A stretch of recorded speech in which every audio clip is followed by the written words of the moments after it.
xin chào các bạn. Hôm nay mình mới mua cho mình một slime này rất là đẹp nha.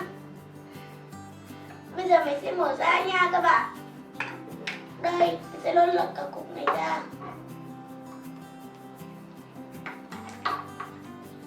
Cái này chơi rất là không bị dính đâu các bạn ạ. Hôm nay nó rất là đẹp này. Nó thì kêu tiếng rất là to đấy các bạn ạ. Rất là đẹp luôn. Mà hay thế. Slime. Cái này tớ thấy trên TV quảng cáo nhiều lắm ấy, cho tớ chơi thử với. Không chơi ở đâu. Đi cho tớ chơi thử với. Không. Đi, cái này cái gì? Slime gì đây? Slime đấy. Slime này hả, xịn đấy à? Xịn à? Hay là slime lởm ấy? Slime một xịn đấy. Cho tớ chơi thử cái thôi. Không. Đúng rồi, cái bo thật tính à? À, hay là tớ đổi cho cậu miếng bánh nhá. Không, tớ không ăn bánh đâu. Tớ đổi cho cậu một miếng bánh. Tớ đổi cho cậu một miếng bánh, cậu cho tớ một nửa để tớ chơi. Không, tớ không cho đâu. Sao cậu kỳ thế? Cùng lớp với nhau mà cậu không cho tớ chơi à? Tớ không cho cậu chơi. Đúng là kỳ bo thật đấy. Chơi phải thích lắm nhỉ.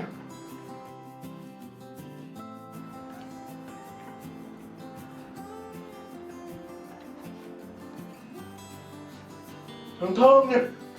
Nào, tớ không cho cậu chơi đâu. Cậu tưởng là tớ quên à? Đúng là kỳ bo nhá. Về tớ bảo mẹ tớ nhá, mua cho cái mới nhá. Về tớ cũng bảo mẹ tớ mua cho tớ cái slime khác.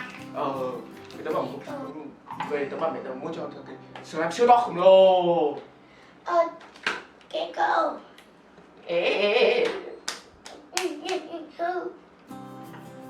Đi, cho tớ chơi với đi. Không. Đúng là kỳ bo. Về tớ bảo mẹ tớ mua cho tớ cái slime nhá. Trong lúc ý tớ cũng không cho cậu chơi đâu. Lúc ý đừng có mà đòi. Tớ không chơi với cậu nữa. Vì tớ bảo mẹ tớ đi mua slime khác đây. Cái cậu.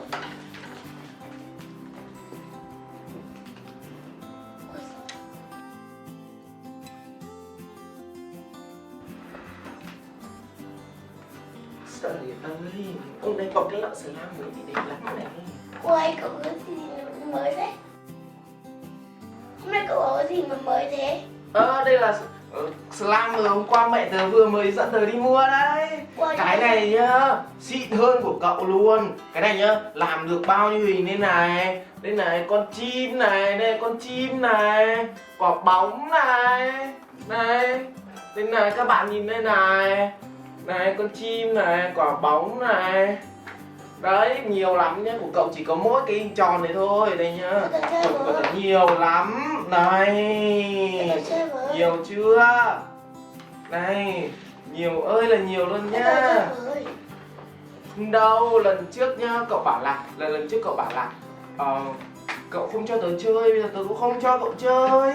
Thế bây giờ tớ cho cậu một nửa slime này. Cậu cho tớ chơi với được không? Không, lần còn lâu nhá. Cậu không cho tớ chơi thì làm sao mà tớ cho tớ chơi được. Cái này nhá, tớ để tí về nhà tớ chơi. Cho tớ chơi với đi. Cho tớ chơi với đi. Không, tớ không cho cậu chơi đâu.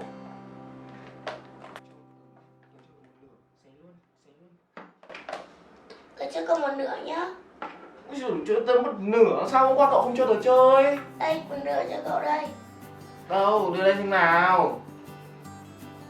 Bây giờ chơi cũng bình thường.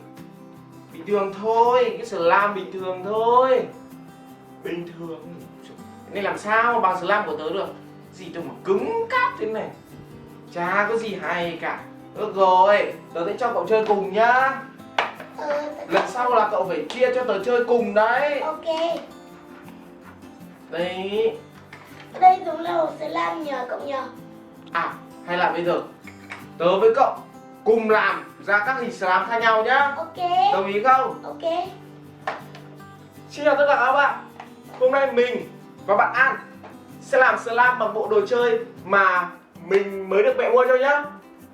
Đây các bạn ơi, loại slime này, nhìn này. Đây slime này của mình này, có này, cái này cái gì nào? Hộp slime đấy. Đây có hộp slime này, có một chai dung dịch.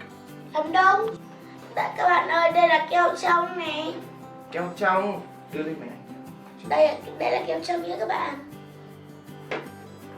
Còn đây là keo sữa này các bạn. Đây nhá, keo sữa nhá các bạn nhá. Còn đây là màu thực phẩm này, hai cái màu thực phẩm này. À, chúng ta có hai màu thực phẩm này, màu đỏ này, màu Màu vàng này. Đây, chúng ta để đây. Đây, chúng ta có một cái khuôn này, hai cái khuôn này, và hai cái thìa này. hai cái thìa nữa này.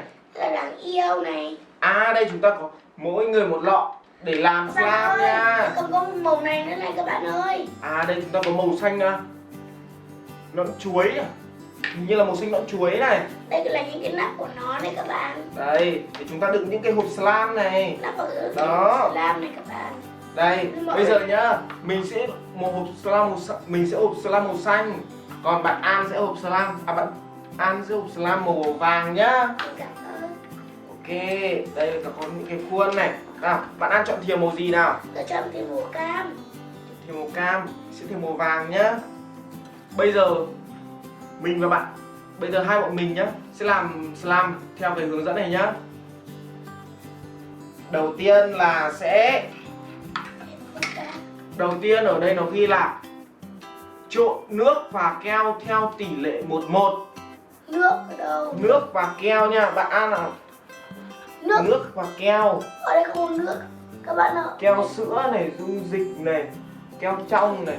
Ô, nước và keo. À, vậy là mình phải tự đi lấy nước. Đúng rồi, vậy là mình phải tự đi lấy nước. Ok, các bạn đợi mình một lát nhá.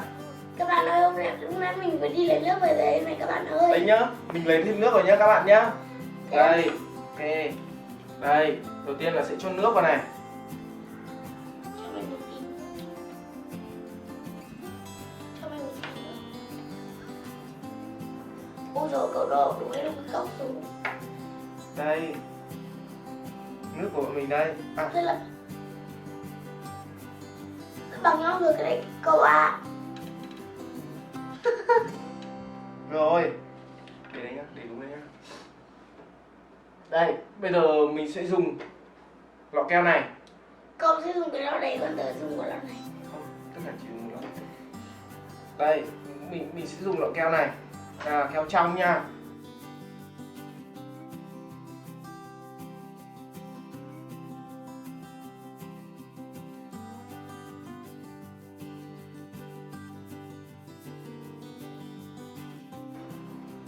Đây nhá. Bây giờ mình sẽ làm đây nhá. Đó, rồi, mình sẽ cho đúng đến mức này. Cậu ăn hết luôn cái lọ gì cậu? Ok, giờ đến đoạn này nhá. Đây, mình sẽ cho đúng đến mức này.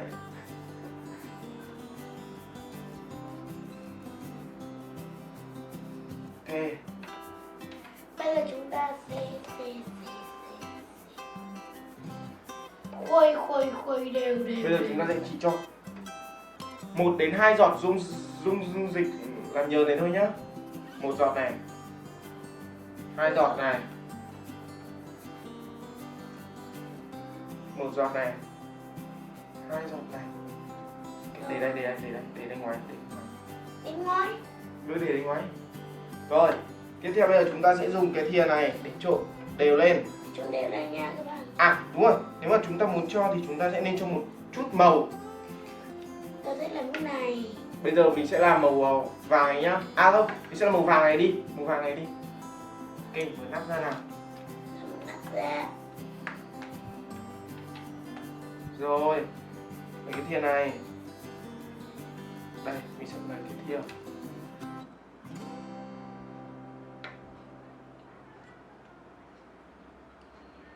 Rồi, mình lấy một chút màu. Một thìa thôi nhá. Mình lấy một thìa thôi.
hoàn thành rồi này các bạn ơi. Mình cũng đã hoàn thành rồi đấy các bạn ơi.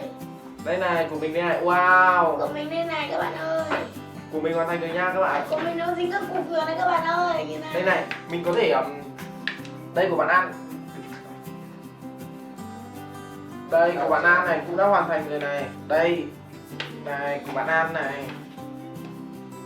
Đấy. Rồi mày. Đây, này, của bạn An cũng đã hoàn thành rồi đấy các bạn ơi. Không hề dính nữa này, không hề dính ra tay nhá các bạn nhá. Không hề dính luôn. Không hề dính tay nhá. Này các bạn nhìn này, mình không hề dính luôn. Ok. Đổ em cái này một này nhá. Cho đổ cho tớ một này nhá. Cậu thích màu này á? Được rồi, tớ sẽ tặng cho cậu màu ý nhá. Yeah. Đây, của cậu cũng đẹp lắm này, của cậu cũng không bị dính đâu. Đây nhá. Bây giờ bọn mình sẽ đổ ra cái khuôn này. Đây là khuôn hình con bướm này. Cho mình con bướm. Đây, cho bạn An hình con bướm này. Và đây là khuôn hình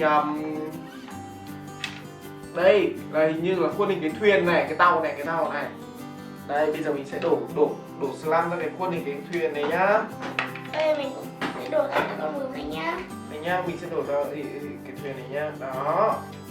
Mình sẽ nhét đầy cái thuyền này. Như đây. Mình sẽ nhét đầy cái thuyền này.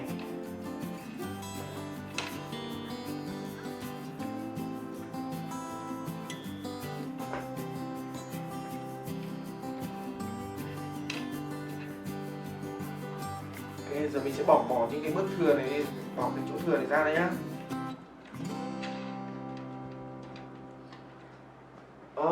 Đây.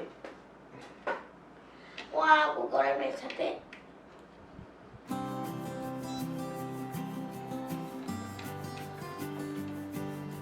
Đây nha. Đây, các bạn ơi. Các bạn nhìn này. Các bạn nhìn này. Bạn nhìn này mình cũng làm được đi. Đây nhá. Đây này, mình có một cái tàu. Mình có một cái tàu này. Đây các bạn này. Đây, mình sẽ đẩy nó xuống cho các bạn xem này.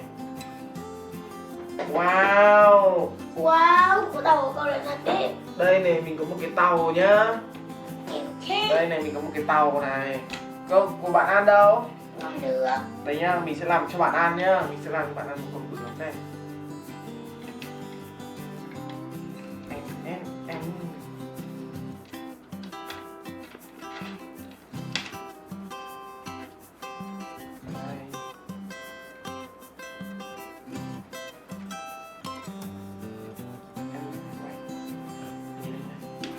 Đây, mình đã làm cho bạn An một con bướm rồi nhá. Các bạn nhớ đây á, một con bướm nhá. Một con bướm bằng slime nha. Đây, bây giờ mình sẽ đẩy con bướm này ra.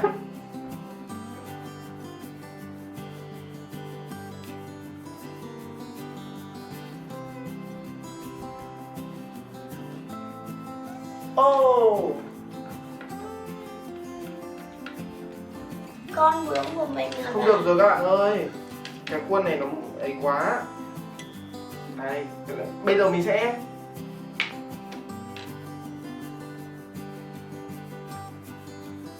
ok, bây giờ mình sẽ thử cái so sánh cái đất nặng của cái slime của mình làm nhá, với cả cái slime mà lúc nãy của bạn An nhá. Đây nhá. Slime của bạn An đây đúng không ạ? Slime của bạn An đây nhá, đây là slime mua nhá. Này các bạn này, nhìn slime của bạn An này. sẽ là mua đó. Đây sẽ là mua. các bạn nhá, nhìn này. Đây. Cái thể. Đấy, còn đây của là slime của mình nhá. Tuy bé hơn một tí thôi nhưng mà này, của mình này cũng không hề bị dính luôn nha các bạn nhá. Của mình Đây nhá, không hề bị dính luôn các bạn nhá. Đúng rồi. Đây cũng kéo được này. Sẽ có tăng tăng Này các bạn này, đó. rất đẹp như các bạn. Không hề bị dính nhá. Đó. Các bạn thích slime của ai hơn thì các bạn hãy bình luận ở bên dưới nhá. Đây là slime của mình nhá. Còn đây là slime của mình nhá. Nếu mà các bạn thích slime màu đỏ này của mình thì các bạn hãy bình luận ở bên dưới để cho mình biết là các bạn thích slime của mình nhá. Còn ai mà thích slime của bạn An thì hãy bình luận ở dưới để cho bọn mình biết là các bạn thích slime của bạn An nhé. Và các bạn có ý tưởng gì hay các bạn muốn bọn mình làm về những đồ chơi nào thì các bạn hãy bình luận ở bên dưới, để clip tiếp theo bọn mình sẽ làm cho các bạn xem nhé. Ok, bye bye các bạn. Cảm ơn các bạn đã xem clip của bọn mình. Cảm ơn các bạn đã xem clip của bọn mình. Nếu các bạn thấy video này hay, hãy like và share. Và đừng quên đăng ký kênh để xem được những clip tiếp theo của bọn mình nhé. Cảm ơn các bạn. Xin chào.